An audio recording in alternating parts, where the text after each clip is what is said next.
اس لیے میرے عزیزوں، اے سنی مسلمانوں، ان ظالموں سے زیادہ تمہیں جس چیز سے اپنی آپ کی حفاظت کرنی ہے وہ جماعت کے اندر موجود غداروں سے اپنی حفاظت کرنی ہے۔ بہت اچھا۔ ہاں، یہ جو دشمن ہے وہ تو تمہیں کچھ نہیں کر سکیں گے، بلکہ وہ جب غرہ آئے گا تمہارا جذبہ اور بلند ہوگا۔ جب بھی دشمن چھیڑ خانی کرے گا تمہارے جذبات اور بلند ہوں گے اور تمہارا ایمان مضبوط ہوگا، مجھے ڈٹا رہنا ہے۔ لیکن ان دشمنوں سے زیادہ اگر تمہیں کوئی نقصان پہنچاتا ہے تو تمہاری جماعت کے اندر موجود منافق آ کر کے کہتا ہے ارے بھائی چھوڑ دے، حالات خراب ہیں، چھوڑ دے، خاموشی اختیار کر، حکمت سے چل، مصلحت کے ساتھ چل، ان کا بھی ہاتھ ملا لے، ان کا بھی ہاتھ ملا لے، گدھے کو بھی باپ بول۔ یہ وہی لوگ ہیں جو تمہارے حوصلوں کو پست کرتے ہیں، جو تمہیں بزدل بناتے ہیں۔ اس لیے میرے عزیزوں، میں آپ سے کہتا ہوں ان منافقین کی صحبت میں رہنا تمہارے لیے اتنا خطرناک ہے، اتنا خطرناک ہے کہ وہ وقت بھی آ جاتا ہے کہ جو ان منافقین کی بزدلی کا شکار ہوتا ہے وہ ایمان سے بھی ہاتھ دھو بیٹھتا ہے اور میرے نبی کی عزت پر سمجھوتا بھی کر لیتا ہے، سمجھوتا بھی کر لیتا ہے۔ یہ میری دیکھی ہوئی باتیں میں آپ کے سامنے عرض کر رہا ہوں۔ اس لیے حالات کا بہانہ کوئی نہ بنائے۔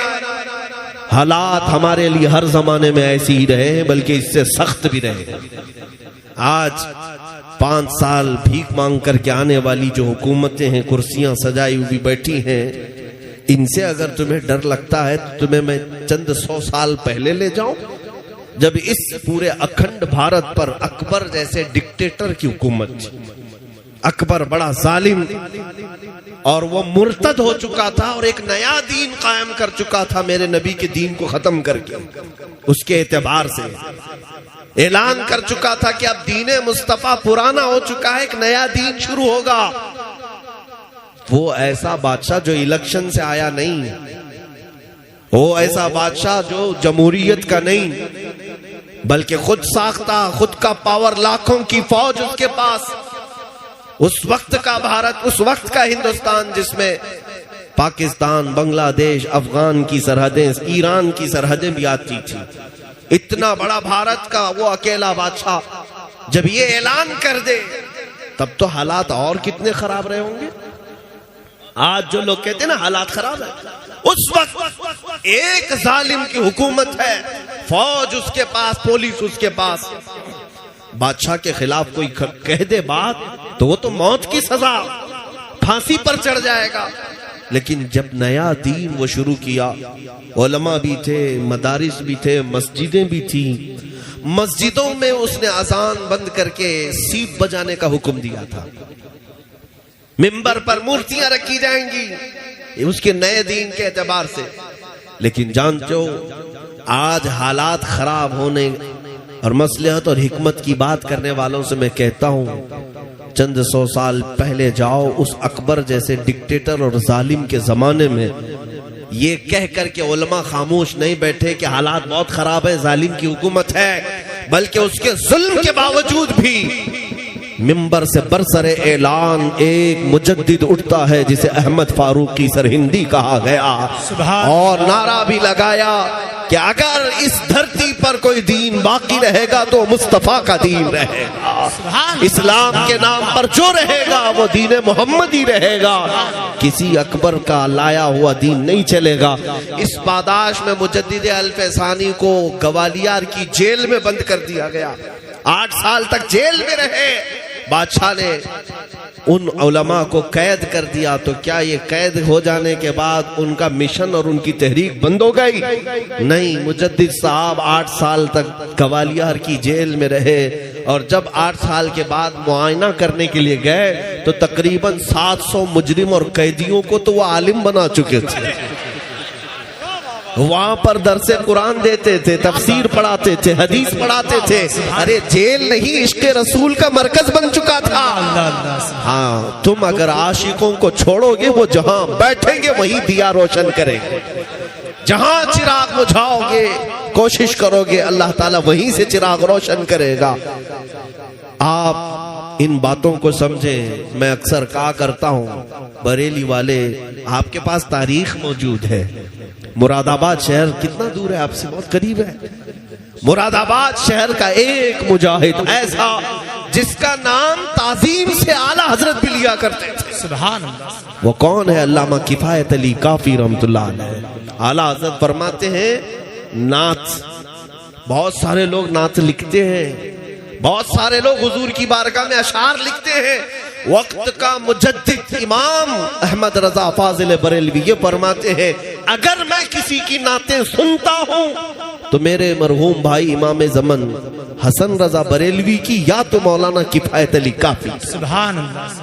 اعلیٰ حضرت جن کی نعتیں سنتے ہوں وہ کفایت علی کافی. ہاں وہ ایسے ہی معمولی کوئی عام شخص نہیں تھا، ایسا عالم ربانی کے جس سے پورے انگریز تھراتے تھے، خوف کھاتے تھے. ایک بات یاد رکھو کہ ان ظالم حکومتوں کو اگر سب سے زیادہ ڈر لگتا ہے تو حق بولنے والے علماء سے ڈر لگتا ہے. جی بے شک. باقی یہ لاکھوں کی فوج ہزاروں کی تعداد سے گھبراتے نہیں، ان کو مار بھی دیتے ہیں، کاٹ بھی دیتے ہیں، لیکن ان کو پتا ہے ایک عالم حق بولنے والا اگر زندہ رہا تو پھر یہ کروڑوں کو بیدار کر دے گا. کفایت علی کافی کو اس بات کے لیے انگریز بار بار پریشان کرتے رہے کہ آپ ہماری حکومت کے خلاف نہ بولیں، آپ خاموش ہو جائیں، ہم آپ کو اپنی حکومت میں عہدہ دے دیں گے، ہم آپ کو نذرانے بھیجا کریں گے، تحفے بھیجا کریں گے جیسے دوسروں کو بھیجتے تھے.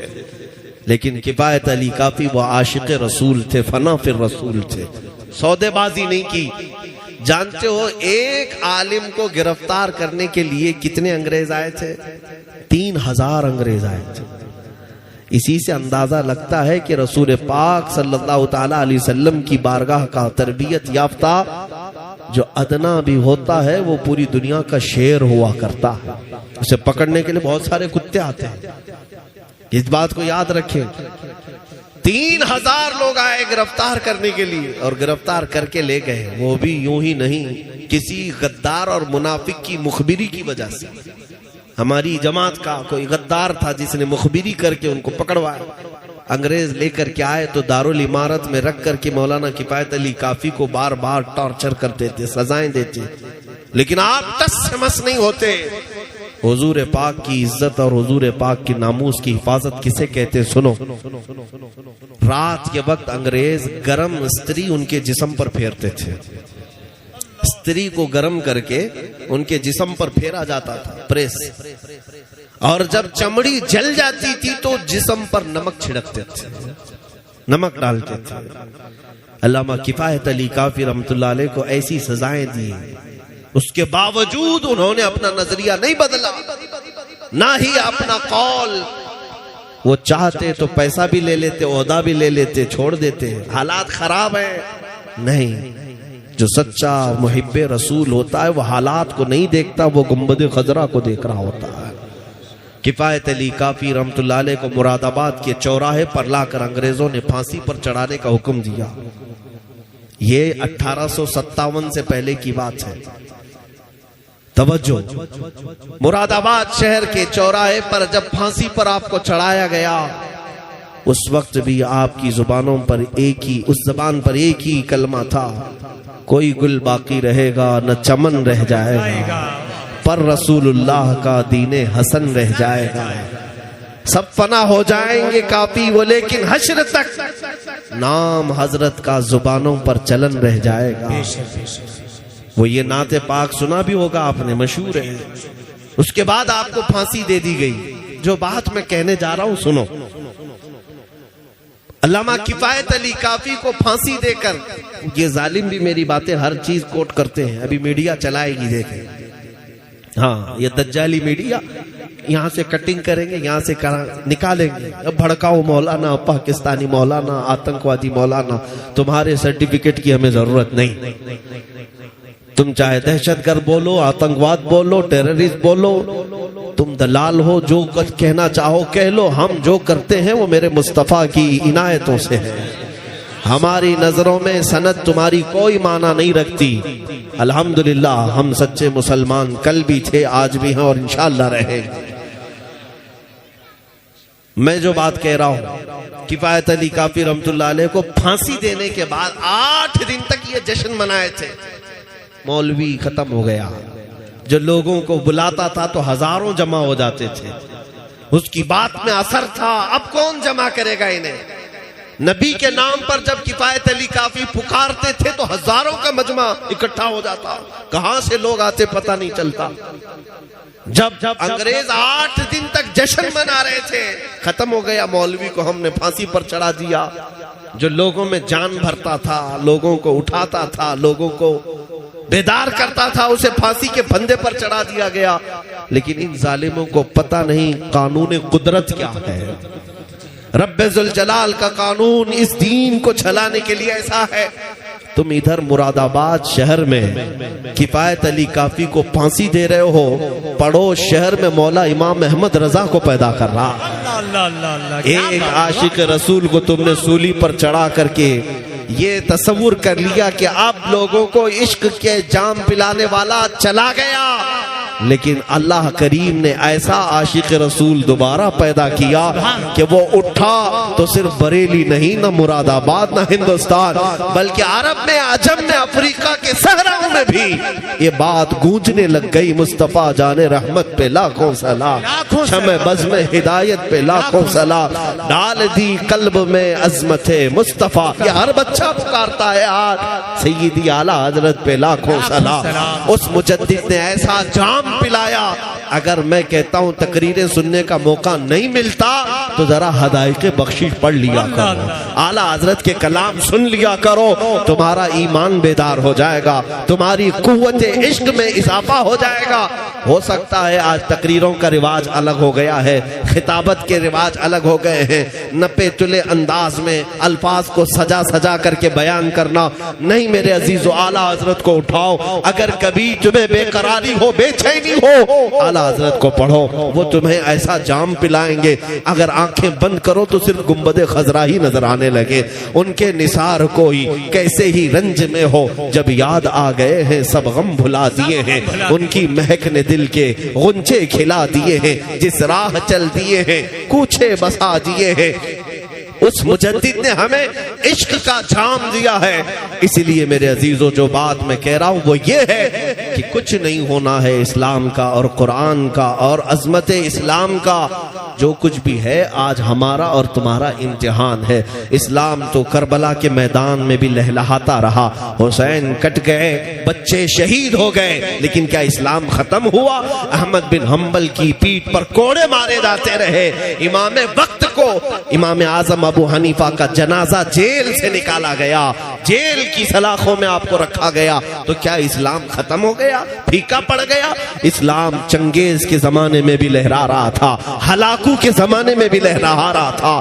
ہر ظالم اپنی اپنی طاقت کے مطابق. چنگیز اور ہلاکو وہ ہیں جنہوں نے مسلمانوں کی کھوپڑیوں سے مینار تعمیر کر لیے تھے، دریائے دجلہ کو مسلمانوں کے خون سے لال کر دیا تھا.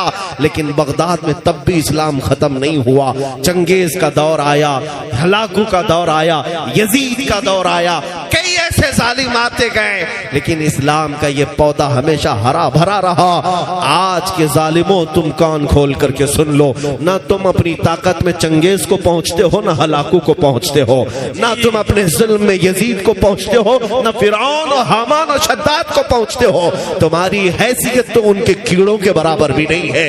ان ظالم اور جابروں کے زمانے میں اسلام اگر پھل پھول رہا تھا تو میں یقین کے ساتھ کہتا ہوں، لاؤ تمہاری ساری طاقتیں، پھر بھی یقین یہ کہتا ہے کہ سارے اندھیروں کے اندر بھی اگر کوئی روشنی ہوگی تو میرے دین اسلام کی ہوگی، قرآن کی ہوگی، میرے مصطفیٰ کے نام کی ہوگی.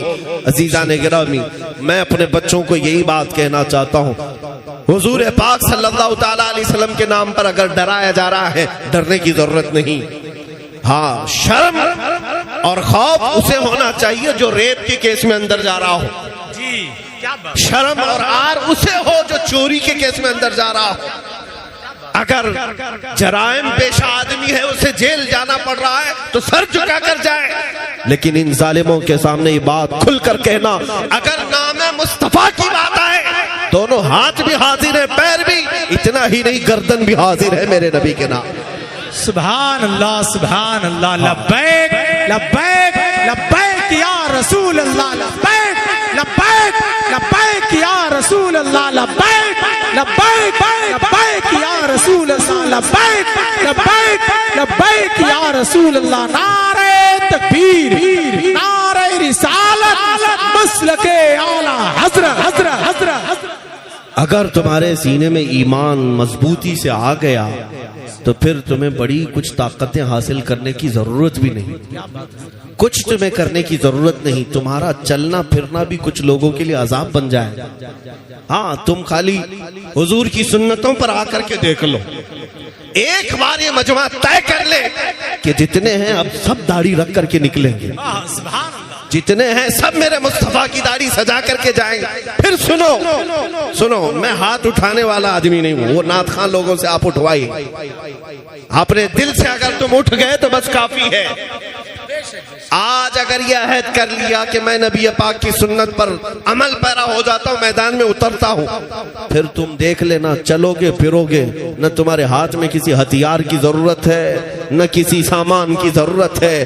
ظالموں کے دلوں پر اللہ ویسے ہی تمہاری داڑھی کا رعب پیدا فرماتا ہے، کیونکہ یہ تمہاری اپنی نہیں ہے، یہ مصطفیٰ کریم کی سنت ہے، نبی کریم صلی اللہ تعالیٰ علیہ وسلم کی سنت ہے.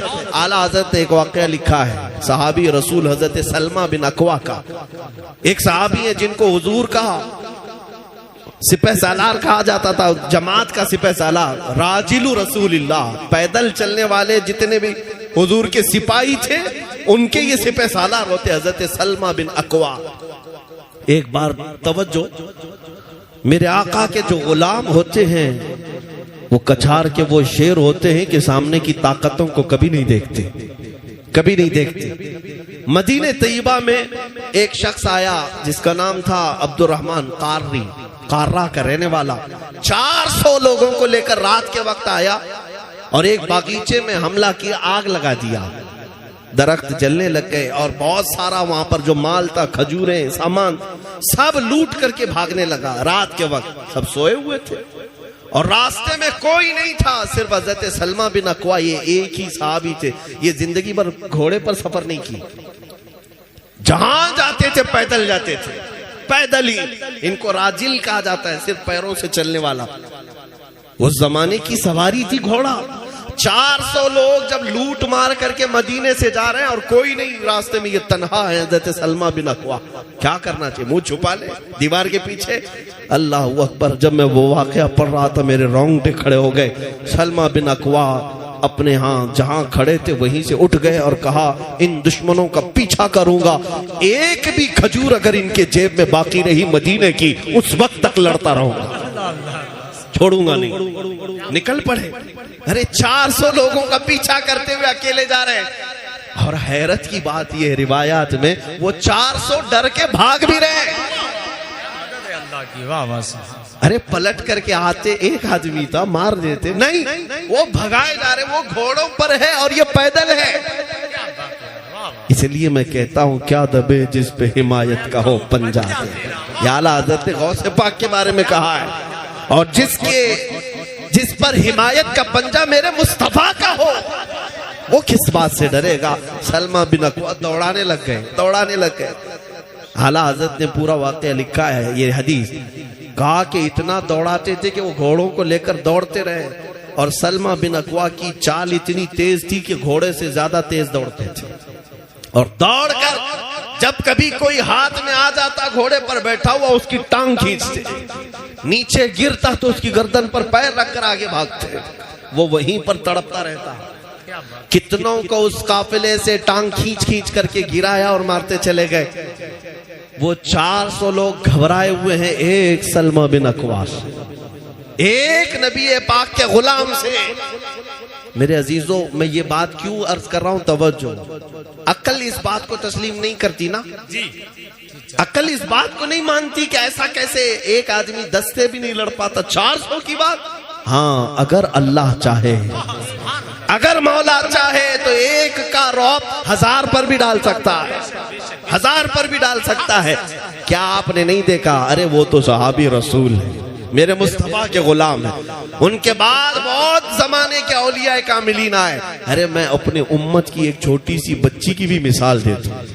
چند مہینے پہلے ہمارے کرناٹک کی سرزمین پر ایک برقع پوش خاتون، ہماری قوم کی ایک بچی جس کے پیچھے 40 کتے بھاگتے آ رہے تھے، اس نوجوان لڑکی کے ہاتھ میں نہ چاقو ہے، نہ تلوار ہے، نہ لاٹھی ہے. پلٹ کر کے اللہ اکبر ہی تو کہا تھا. اور کیا کہا؟ اگر ایک حجاب والی خاتون کے پیچھے 40 کتے دوڑ کر آتے ہیں اور ہاتھ تک نہیں لگا سکتے تو اس بات کو تسلیم کرو اے مومنو، جب مولا چاہے تو لفظ اللہ اکبر کا رعب ہزاروں کے سینوں پر ڈال سکتا ہے. بے شک بے شک حق ہے. وہ مولا قادر ہے، جبار ہے. سلمہ بن اکوا 400 کو دوڑا رہے ہیں. 10 ادھر گرے، 10 ادھر گرے، گرتے جا رہے ہیں اور یہ مقابلہ کرتے جا رہے ہیں. یہاں تک کہ ان کا جو سردار تھا عبد الرحمن قاری، وہ پکار کر کہنے لگا تجھے چاہیے کیا ہم سے؟ تو کہاں تک دوڑائے گا؟ کیا چاہیے؟ کہا کہ تم نے جو مدینے کا باغ جلایا اور جو مال لوٹا ہے، جب تک وہ نہیں لوں گا میں مدینے واپس نہیں لوٹوں گا. وہ منتشر ہو گئے. تو 400 جو تھے، 15 ادھر، 20 ادھر، 25 ادھر، سب پہاڑوں پر چڑھنے لگ گئے ایک آدمی سے جان بچا کر. جب پڑھو گے تمہیں ہنسی بھی آئے گی اور حیرت بھی ہوگی کہ رسول اللہ کے دیوانے ڈراتے کیسے تھے دنیا. ہاں ڈرے ایسے ہمیں بزدل لوگوں کو دیکھ کر کے مجھے عجیب سا لگتا ہے کہ تم اٹھو تو صحیح، تمہارے چہرے میں آج بھی حضور کی محبت ہے، تمہارے سینے میں آج بھی حضور کا دیا جل رہا ہے. یہی دولت سب سے بڑی ہے. اور جب سلمہ بن اکوا چیخنے لگے، پکارنے لگے تو وہ سب پناہ لے رہے ہیں پہاڑوں کی کوہ میں، الگ الگ اندر. اور اس کے بعد کہتے ہیں تم وہیں رکو، ہم سامان پھینک رہے ہیں، ہم سامان پھینک رہے ہیں. جو لوٹی ہوئی کھجوریں تھیں وہ پھینکنے لگے، جتنا تھا وہ حاصل کیے. اور جب تھک گئے تھے سلمہ بن اکوا، ارے ایک آدمی 400 کو دوڑا رہا ہے اور تھک گئے، سامان اٹھا نہیں پا رہے تھے. کہا کہ مجھے اس بات کا احساس بھی نہیں تھا کہ جب ان کے پیچھے دوڑ رہا تھا تو کم سے کم مدینے والوں کو بول تو دیتا. کسی کو خبر بھی نہیں کیا، اکیلے آ گئے. اور اس کے بعد ہوا کیا؟ سلمہ بن اکوا جب واپس لوٹنے لگے مال لے کر کے تو حضرت ابو قتادہ رضی اللہ تعالیٰ عنہ ایک صحابی ہیں، سنیے یہ سب رکھ دو. حضرت ابو قتادہ رضی اللہ تعالیٰ عنہ ایک اور صحابی ہیں جن کو فارس رسول اللہ کہا جاتا ہے. گھڑ سواروں کے سپہ سالار وہ تھے. وہ 10 صحابہ کے ساتھ آنے لگے حضرت سلمہ بن اکوا کے پاس.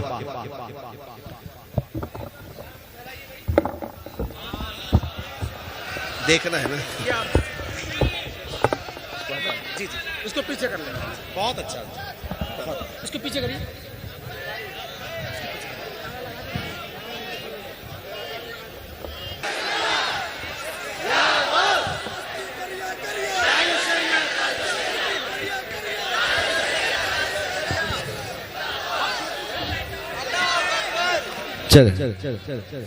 اگر دیکھنا ہی اہم ہے تو ہم کھڑے ہونے پر بھی فخر محسوس کرتے ہیں. حضرت سلمہ بن اکوا کے پاس ایک صحابی آئے، حضرت ابو قتادہ 10 صحابہ کو لے کر سوار، اور بیچ راستے میں آئے. کہا کہ سلمہ بن اکوا ہم تمہاری مدد کے لیے آئے ہیں، ہم تمہاری مدد کے لیے آئے، چلو ان کو اور دوڑاتے ہیں. اب توجہ، حضرت سلمہ بن اکوا اکیلے گئے تھے، کسی کو خبر بھی نہیں کیا تھا مدینے میں، کسی کو پتا بھی نہیں تھا کہ یہ اکیلے 400 کے پیچھے بھاگے. یہ 10 مدد کے لیے کہاں سے آئے؟ ان کو کس نے بتایا؟ حضرت ابو قتادہ سے حضرت سلمہ بن اکوا نے پوچھا کہ تم اچانک کیسے آ گئے میری مدد کے لیے؟ یہ مدینے سے کافی دور ہے، پہاڑی علاقہ ہے، یہاں تم کیسے آئے؟ سنو، جب رسول پاک کے نام پر دیوانہ نکلتا ہے مولا پوری کائنات کو اس کے حوالے بھی کرتا. سبحان اللہ سبحان. حضرت ابو قتادہ کہتے ہیں بات یہ تھی کہ میرا جو گھوڑا ہے جس پر میں سفر کرتا ہوں ہمیشہ، حضرت ابو قتادہ کا جو گھوڑا ہے، جن گھوڑوں کی قسم اللہ نے قرآن میں یاد فرمائی، وہ صحابہ کے گھوڑے.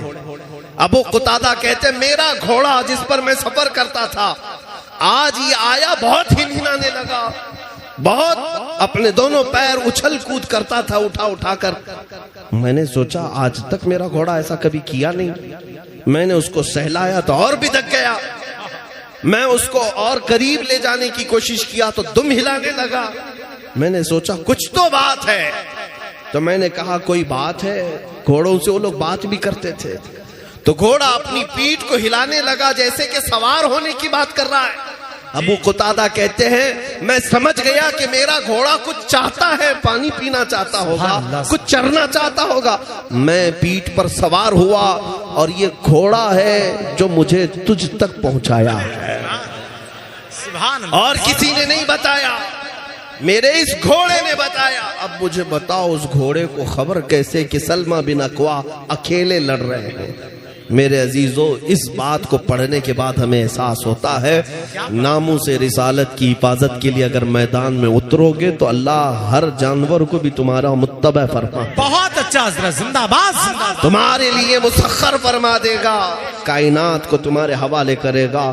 اس لیے ہم نے دیکھا ہے نبی پاک صلی اللہ علیہ وسلم کے غلام جب گئے، عقبہ بن نافع ایک صحابی ہیں جو مصر فتح ہونے کے بعد اپنے گھوڑے پر بیٹھ کر جاتے تھے سرحدوں پر، جہاں مصر کا بارڈر ختم ہو گیا، دریا ہے، وہاں جا کر کے دیکھتے تھے اور آگے زمین ہے جہاں میں میرے مصطفیٰ کا پرچم لہراؤں۔ زمین ختم ہو گئی، سمندر آ گیا۔ حضرت عقبہ بن نافع چاند کی طرف دیکھتے تھے اور اپنے گھوڑے کو ایڑ لگا کر کہتے تھے کاش اگر میرا گھوڑا دوڑ کر چاند میں جاتا تو وہاں پر بھی میں میرے نبی کا پرچم لہراتا۔ یہ جذبہ تھا ان صحابہ کا، ان کی کوئی سرحدیں نہیں تھیں، ہاں وہ نکلے تھے تو اپنے حبیب پاک کے نام پر۔ آج تمہاری یہ ذمہ داری ہے میرے عزیزو، کھانا پکانا تو سب کے ساتھ لگا ہے، کمانا کھانا تو سب کے ساتھ لگا ہے۔ تم سب کو یہ لگتا ہے کہ میری دکان کا کیا ہوگا، میری جائیداد کا کیا ہوگا، میری پراپرٹی کا کیا ہوگا، کبھی یہ نہیں خیال آتا میرے رسول کی عزت کا کیا ہوگا؟ اگر ان کی عزت محفوظ ہے تو ہماری عزت محفوظ ہے، اور اگر نبی پاک کی عزت کے ساتھ کھلواڑ ہو رہا ہے تو پھر تمہارا بھی انجام ہمارا بھی انجام خراب ہونا ہی ہے، برا ہوگا ہمارے ساتھ۔ ہم اس دھرتی پر جینے کے قابل نہیں رہ جائیں گے، عذاب آئے گا، اس میں سب گرفتار ہو جائیں گے۔ اسی لیے میں بیدار کرتا ہوں اپنے بچوں کو، یہ حضور پاک کے نام کو جو چھیڑتے ہیں وہ ایسی ہے جیسے کرنٹ کے تار کو۔ آپ سب کے اندر حساسیت اتنی ہونی چاہیے کہ روٹی، کپڑا، مکان، جائیداد، گٹر، نالے، بجلی، ان تمام باتوں پر تو کمپرومائز ہو سکتا ہے، لیکن حضور کی عزت کے نام پر کوئی کمپرومائز نہیں ہونا چاہیے۔ بے شک یہ مسلمان جب تک ایسا عقیدہ نہ رکھے وہ ایمان اس کا مکمل بھی نہیں۔ لا يؤمن احدكم حتى اكون احب اليه من والده وولده والناس اجمعين، تم میں سے اس وقت تک کسی کا ایمان مکمل نہیں جب تک وہ پوری کائنات سے زیادہ اپنے رسول سے محبت نہ کرے۔ بے شک بے شک، ماں باپ بھائی بہن سارے انسانوں سے زیادہ حضور سے محبت نہ کرے، اس کا ایمان ہی نہیں مکمل ہے۔ بے شک بے شک۔ آپ کیا یہ سب تقریروں میں بولنے کے لیے رہ گیا؟ کہانیاں سنو گے تو؟ جب میدان عمل میں اترنے کی بات آئی تو عملی طور پر اترو میرے عزیزو۔ مدینہ طیبہ کی ان گلیوں کو یاد کرو کہ آج ہی مدینہ طیبہ میں ایک نوجوان کی شادی ہوئی ہے، آج شادی ہوئی، اپنی دلہن کو لے کر گھر آیا، سہاگ رات ہے آج، اور سہاگ رات وہ دلہا اور دلہن کی زندگی کی یادگار رات، پوری زندگی کا ایک حسین لمحہ۔ لیکن رات کے وقت جب دولہا اپنی دلہن کے ساتھ مصروف تھا، آدھی رات میں مدینے کی گلیوں سے آواز آنے لگی، مشرکین مکہ مدینے پر حملہ آور ہو گئے، اور رسول اللہ اپنے صحابہ کے ساتھ میدان میں نکل پڑے، اے نوجوانوں اپنے گھروں سے نکلو۔ جب یہ آواز مدینے کی گلیوں میں آنے لگی، دولہا جو آج کی رات کا ہے اپنے سہاگ رات منا رہا ہو، اپنی دلہن کو بستر پر چھوڑا اور اٹھ کر کھڑا ہو گیا، کہا اے میری شریک حیات الوداع۔ ایک رات کا دولہا آج دلہن کو لایا ہو اور اٹھ کر کھڑا ہو گیا، کہا مجھے میرے نبی کے ساتھ جانا ہے۔ حضور نکل چکے مدینے سے، میں بستر پر نہیں سو سکتا۔ عورت ایسی نہیں کہ پیروں پہ گر جائے، ارے مجھے سہاگن کو کہاں ابھاگن بنا رہے ہو، کہاں مجھے کس کے حوالے چھوڑ جا رہے ہو، کون پالے گا، کچھ نہیں۔ مدینے کی خاتون، ان کی آنچلوں کو لاکھوں سلام۔ وہ خاتون اٹھتی اور کہتی ہیں، یہ نوجوان نے کہا اگر تم چاہو تو مجھ سے طلاق لے لو، یا پھر اللہ کی مرضی پر قائم رہو، جو ہوگا دیکھا جائے گا، جنگ میں جا رہا ہوں کھیلنے کے لیے نہیں۔ بیوی دلہن کھڑی ہوتی اور کہتی ہے میرے سرتاج جائیں، آپ کسی ایرے غیرے کے لیے نہیں، اللہ کے رسول کے لیے جا رہے ہیں، جائیں آپ۔ اور طلاق کی بات کیوں کرتے ہو، دنیا کی زندگی میں تو شریک ہو ہی گئی ہوں، آخرت کی زندگی سے الگ کیوں کرتے ہو، جاؤ، اگر صحیح سلامت لوٹ آئے تو غازی کی بیوی کہلاؤں گی، اور اگر نہیں لوٹے تب بھی فکر نہیں، فخر سے شہید کی بیوہ کہلاؤں گی۔ یہ مدینے کی خواتین تھی۔ وہ آج کی رات کا دولہا حضور کی عزت کے لیے نکل پڑا اپنے گھر سے، اور میدان احد میں جب پہنچا، صبح کا وقت تھا، پھر جنگ کا میدان جب گرم ہوا، جب میدان گرم ہوا تو جانتے ہیں احد کی تاریخ پڑھنے والے یا سننے والے جانتے ہیں، دوپہر کے وقت احد کے میدان میں پانسا پلٹ گیا تھا، کفار و مشرکین حاوی ہو گئے، 70 صحابہ کی شہادتیں ہوئی اس میدان میں۔ انہی شہادتوں میں اس دولہے کی بھی شہادت ہوئی جو ایک رات کا دولہا تھا۔ اور احادیث میں پڑھو تو پھر تمہیں پتا چلے گا یہ دولہا حنظلہ کے نام سے مشہور ہے۔ سبحان اللہ، سبحان سیدی مولائی آقائی حنظلہ، تمہاری شہادت کو لاکھوں سلام۔ لیکن ان کو ایک لقب حضور نے دیا غسیل الملائکہ، یہ ملائکہ کی طرف سے انہیں غسل دیا گیا تھا۔ شہید کو موت کا غسل نہیں، لیکن جب حنظلہ اپنی عورت کے پاس سے نکلے تھے تو ان پر جنابت کا غسل تھا۔ وہ یہ سوچ کر کے نہائے نہیں کہ کہیں حضور سے میں پیچھے نہ ہو جاؤں۔ جماعت نکل چکی رسول پاک کے صحابہ کی، میں اگر تاخیر ہو گیا تو پکڑا نہ جاؤں، مجھ پر اللہ کی رحمتیں روٹ نہ جائیں۔ یہ وہ جوان تھے میرے عزیزوں۔ آج حضور پاک صلی اللہ تعالی علیہ وسلم کی عزت کی بات جب آئے تو ہیلے بہانے مت کرنا، اور نہ ہی بزدلی کو اپنے گھر پر اپنے دل میں آنے دینا۔ تم جوان ہو، یقیناً اللہ تعالیٰ نے جو زندگی دی ہے وہ حضور کے نام پر دی ہے۔ جی بے شک۔ مرشد گرامی حضور تاج الشریعہ بدر الطریقہ رحمت اللہ علیہ فرمایا کرتے، زندگی یہ نہیں ہے کسی کی کسی کے لیے، کیا بات ہے، زندگی ہے نبی کی نبی کے لیے۔ زندگی۔ ہر کوئی یہ نہ سوچے میری زندگی فلاں کے لیے فلاں کے لیے۔ جھوٹے عاشق ہیں جو کہتے ہیں لیلا مجنوں والے، کیا بات ہے، یہ کچھ نہیں ہوتے، یہ سب جھوٹے قصے ہیں، کوئی کسی کے لیے جان نہیں دیتا۔ یہ سب کے سب جسمانی تسکین کو عشق کا نام دیتے ہیں، جی کیا بات ہے، اپنی شہوتیں پوری کرنے کو محبت کا نام دیتے ہیں۔ کیا بات ہے، ارے اصل محبت تو وہ ہے جس کو اعلیٰ حضرت نے کہا، حسن یوسف پہ کٹی مصر میں انگشت ثنا، سر کٹاتے ہیں تیرے نام پہ مردان عرب، حضور کے نام پر اپنی گردنیں دے دیتے ہیں۔ یہ محبت ہے، یہ عشق ہے، اس کے علاوہ کوئی چیز ایسا کرا بھی نہیں سکے گی۔ آپ یہ مت کہنا کہ یہ جان اس کے لیے ہے، بلکہ سنی ہمیشہ یہی کہے گا زندگی ہے نبی کی، نبی کے لیے، نہ سمجھ مرتے ہیں زندگی کے لیے، ارے جینا مرنا ہے سب کچھ نبی کے لیے۔ ہمارا جو کچھ بھی ہے یہاں پر جینا مرنا کس کے لیے ہے؟ نبی کے لیے۔ میں یہ باتیں اس لیے بھی کہتا ہوں میرے عزیزو، جو رسول تمہیں ہر لمحے یاد کرتے رہے، ہر گھڑی رب حب لی امتی کہتے رہے، رب اغفر لی امتی کہتے رہے، کیا اس امت پر آج اتنا بھی حق نہیں ہے کہ وہ اپنے نبی کی عزت کے لیے کھڑی ہو جائے؟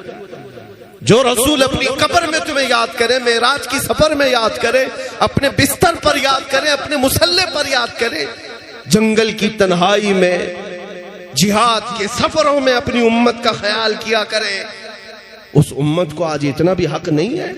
کیا اتنا وقت نہیں ہے کہ وہ اپنے نبی کے لیے سیریس ہو جائے؟ مذاق مستی موج یہ سب چیزیں چھوڑ دو، اپنے نبی کے لیے سیریس ہو جاؤ، حساس بن جاؤ، اور تمہاری ساری عزت مولا تعالیٰ واپس عطا کرے گا۔ بے شک بے شک، سبحان کچھ نہیں ہونا ہے۔ اگر کچھ لوگوں کو ایسا لگتا ہے کہ ہماری باتوں سے کچھ لوگوں کا نقصان ہو جائے گا، مر جائیں گے، کٹ جائیں گے، تو میرے عزیزوں ان لوگوں سے میں اتنی بات کہوں گا، ایسے گھٹ گھٹ کر کے جینے سے تو بہتر ہے کہ حضور کے نام پر چلے جائیں۔ روز گالیاں سنتے ہو، تمہارے ماں باپ کو اتنی گالیاں نہیں دی جاتی جتنی آج میرے مصطفیٰ کو آج دی جا رہی ہے۔ احساس ہے اس بات کا؟ آج یہاں پر جتنا اسلام کو، قرآن کو نشانہ بنایا جاتا، ہماری ذات کو بھی نہیں بنایا جاتا۔ کیا تم ان سے بھی افضل ہو گئے ہو؟ اللہ، آج یہ احساس کیوں مر جا رہا ہے؟ ان حالات میں بھی کچھ لوگ یہ کہتے ہیں کہ یہ سب چیزوں کی ابھی ضرورت نہیں، پھر کب ضرورت ہے آپ ہی ہمیں بتائیں، کب ضرورت ہے؟ ظلم جب بڑھ جاتا ہے اور خاموش رہ جاؤ گے تو تمہارا بھی نام ظالموں میں لکھا جائے گا۔ ظلم کرنے والا ہی گنہگار نہیں، ظلم سہ کر خاموش رہنے والا اپنی پچھلے نسلوں کو تباہ کر رہا ہے، بزدل بنا رہا ہے۔ سیدی امام عالی مقام سید الشہداء امام حسین رضی اللہ تعالیٰ عنہ، کیا ان کو اللہ کے نبی نے صبر نہیں سکھایا تھا؟ کیا ان کے پاس مصلحت حکمتیں نہیں تھی؟ وہ صبر کے پیکر تھے، مصلحت اور حکمت سب جاننے والے تھے، لیکن دین پر جب حرف آیا تھا اور حضور پاک کی اس عظیم خلافت کو کوئی فاسق و فاجر سنبھالنے لگ گیا تھا، تو اتنی بات کے لیے مولا حسین میدان میں اتر پڑے، اپنے بچوں کی قربانی کو دیکھا اپنے آنکھوں کے سامنے۔ کون ہے تم میں سے جو اپنے 6 ماہ کے بچے کو حلق میں نیزہ لگتے ہوئے سامنے دیکھ رہا ہو اور ہاتھ اٹھا کر مولا کی بارگاہ میں کہتا ہو مولا تیرے دین کے لیے قربانی بھی قبول کر لے؟ کون ہے تم میں سے ایسا بوڑھا لا کر کے دکھاؤ جس کے 22 سال کے جوان بیٹے کی لاش پر سے گھوڑے دوڑائے جا رہے ہیں اور وہ دیکھ کر خاموش بیٹھ سکتا ہو؟ مولا حسین کی عظمتوں کو سلام۔ سبحان اللہ۔ یہ کربلا یوں ہی نہیں ہوا تھا کہ اگر صرف اپنی گدی ہی سنبھالنا ہوتا تو رسول اللہ کے جانشین تھے، میرے آقا صلی اللہ تعالی علیہ وسلم کے سچے بیٹے جن کو میرے آقا اپنا ریحان کہا کرتے تھے، جنتی پھول کہا کرتے، انہیں سونگا کرتے، انہیں چوما کرتے، وہ ایک جگہ بیٹھ کر کے سارے لوگوں کو اپنی طرف مائل کر سکتے، میدان میں اتر کر کے انہوں نے یہ ایک بات بتائی کہ جب طبیعت خراب ہو تو صدقہ دے کر جان بچا لو، اور جب دین پر کوئی بات آئے تو جان دے کر اپنا دین بچا لو۔ ہاں، جب دین پر بات آئے تو جان دے کر دین کی حفاظت کی جائے گی۔ اے سنی مسلمانوں، میں اتنی بیداری چاہتا ہوں تمہارے دلوں کے اندر، اتنی بیداری کہ اب بقیہ جو زندگی تمہاری موجود ہے، یاد رکھنا میں رہوں یا نہ رہوں مجھے پتا نہیں، کل کو میرے ساتھ کیا ہونا ہے، لیکن مجھے اس بات کا خوف نہیں، مجھے اس بات کا خوف نہیں، جتنا جینا تھا وہ جی بھی لیا، کیا بات، اور جو دیکھنا تھا مولا نے سب دکھا بھی دیا، مزید ہوس نہیں ہے، لیکن اتنی بات ضرور ہے نوجوانوں کہ ہمارے مر جانے کے بعد، ہمارے کٹ جانے کے بعد، ہمارے دار پر چڑھ جانے کے بعد تم منتشر نہ ہونا، بلکہ اپنے اتحاد کو ایسا مضبوط کرو کہ اس طرح مجھ جیسے ہزاروں کو بھی کاٹا جائے لیکن نبی پاک کے قدموں پر ہم اپنی جان نچھاور کریں۔ بے شک بے شک، جو جان مانگو تو جان دے دے، جو مال مانگو تو مال دے دے، مگر یہ ہم سے کبھی نہ ہوگا نبی کا جاہو جلال دے دے۔ یہ نعرہ ہر ایک کا ہونا چاہیے، بے شک بے شک، اور جس دن تم بیدار ہو جاؤ گے پھر دیکھنا کہ کیسے کایا پلٹتی ہے۔ جی بے شک۔ ہاں، ایک بات مجھے اچھی طرح سے معلوم ہے، دنیا تمہیں نشہ کھلا رہی ہے، نشیڑی بناتی ہے، جواری بناتی ہے، شرابی بناتی ہے، سارے ہمارے محلے میں سب سیلز مین یہی ہوتے، نشہ جتنا بکتا ہے اور کرتے ہمارے محلوں میں، یہ کیوں ہے جانتے؟ یہ دیدہ و دانستہ خاص پلاننگ کے ساتھ ہوتا ہے کہ اگر یہ بچے جب تک نشہ کرتے رہیں گے ہماری کرسیاں محفوظ رہیں گی۔ ہاں، یہ راز کی بات میں آپ کو بتا رہا ہوں۔ ایک بادشاہ نے اپنے وزیر سے پوچھا میں لمبی دیر تک کرسی چلانا چاہتا ہوں تو رعایا کو کیا کیا انعام دوں، راشن فری کر دوں، روزانہ ان کو پیسے بانٹوں، سب خوش رہیں گے تو میری کرسی زیادہ دن تک چلے گی۔ وزیر نے کہا جتنا بھی کھلاؤ گے کوئی نہ کوئی اٹھے گا۔ پھر کیا؟ اس وزیر نے کہا کہ ان کو نشہ کھلاؤ، ان کو نسوار کی عادت ڈال دو، یہ نشہ کرتے کرتے ایسے تھک جائیں گے تمہاری کرسی کا انہیں احساس بھی نہیں ہوگا، تم اپنی گدی پر محفوظ رہو گے۔ یہ ظالم دنیا یہی چاہتی ہے کہ اگر ان کو پتا ہے پوری دنیا میں اگر گرم خون کسی کا ہے تو محمد عربی کے شعروں کا ہی۔ کیا بات ہے، زندہ باد زندہ باد۔ رسول پاک صلی اللہ تعالیٰ علیہ وسلم کے ان غلاموں کا ہی ہے۔ تاریخ ہے ہماری، ٹل نہ سکتے تھے جنگ میں اگر اڑ جاتے تھے، پاؤں شیروں کے بھی میدان سے اکھڑ جاتے تھے، حق سے سرکش ہوا کوئی تو بگڑ جاتے تھے، ارے تیغ کیا چیز ہے ہم توپ سے بھی لڑ جاتے تھے۔ بے شک یہ تاریخ ہے اور دنیا یہ جانتی ہے، اس لیے تمہیں جب تک وہ سلا سکتی ہے سلائے گی، جب تک تمہیں غافل کر سکتی غافل کرے گی۔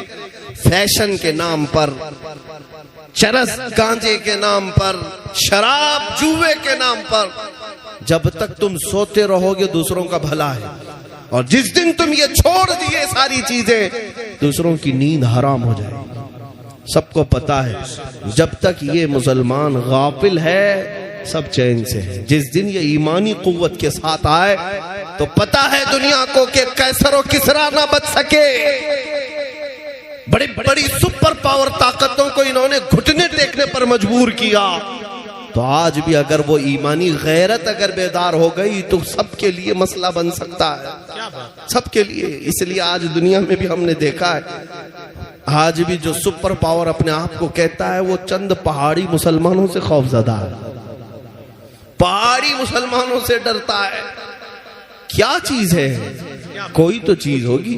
اسی لیے اقبال نے کہا ہے کچھ بات تو ہے کہ مٹتی نہیں ہستی ہماری، کچھ بات تو ہے کہ مٹتی نہیں ہستی ہماری، صدیوں رہا ہے دشمن دور زماں ہمارا، اور اقبال یہ کہتا ہے توحید کی امانت سینوں میں ہے ہمارے، آسان نہیں مٹانا نام و نشاں ہمارا۔ سنو کان کھول کر یونان و مصر و روما سب مٹ گئے جہاں سے، یونان و مصر و روما سب مٹ گئے جہاں سے، باقی مگر ہے اب تک نام و نشاں ہمارا۔ الحمدللہ یہ باقی ہے۔ اس لیے میں نوجوانوں سے آج اپیل کروں گا، جن بچوں نے آج لبیک کے نعرے لگائے ان کی بیداری دیکھا تو امیدیں جاگ گئی۔ علماء کا یہ ممبر سجایا تو اب صرف اور صرف اس کو فارمیلٹی کے طور پر جلسے مت کرو کہ جلسہ سجانا ہے، لائٹ لگانا ہے، اسٹیج سجانا ہے، کچھ لوگوں کو بلانا ہے، نذرانے دینا ہے، پیسے اڑانا ہے، یہ فارمیلٹی نہیں، بلکہ آپ اگر جلسہ ہو تو اس نیت کے ساتھ کہ جب جتنے یہاں پر آئیں گے اور سب عاشق رسول بن کر نکلیں گے، سبحان اللہ، آنے والے بھی اور سننے والے بھی یہ جذبہ لے کر کے جائیں گے کہ اس مجمع کے بعد اس جلسے سے اٹھیں گے تو یہ عہد کر کے اٹھیں گے، گانے باجے چھوڑ دیں گے، جوا نشہ چھوڑ دیں گے، اور جتنی غفلت تھی سب چھوڑ دیں گے، اب جائیں گے تو جئیں گے میرے مصطفیٰ کے لیے جئیں گے، اور یہ کہتے ہوئے سوئیں گے میں سو جاؤں یا مصطفیٰ کہتے کہتے، کھلے آنکھ میری صلی اللہ کہتے کہتے، اور پھر میرے مصطفیٰ کو پکار کر کہیں گے یا رسول اللہ تھکا ہارا آپ کا غلام آپ کے دربار میں آ گیا، اے آقا و مولا آپ مجھے اپنے دربار میں قبول کر لیں۔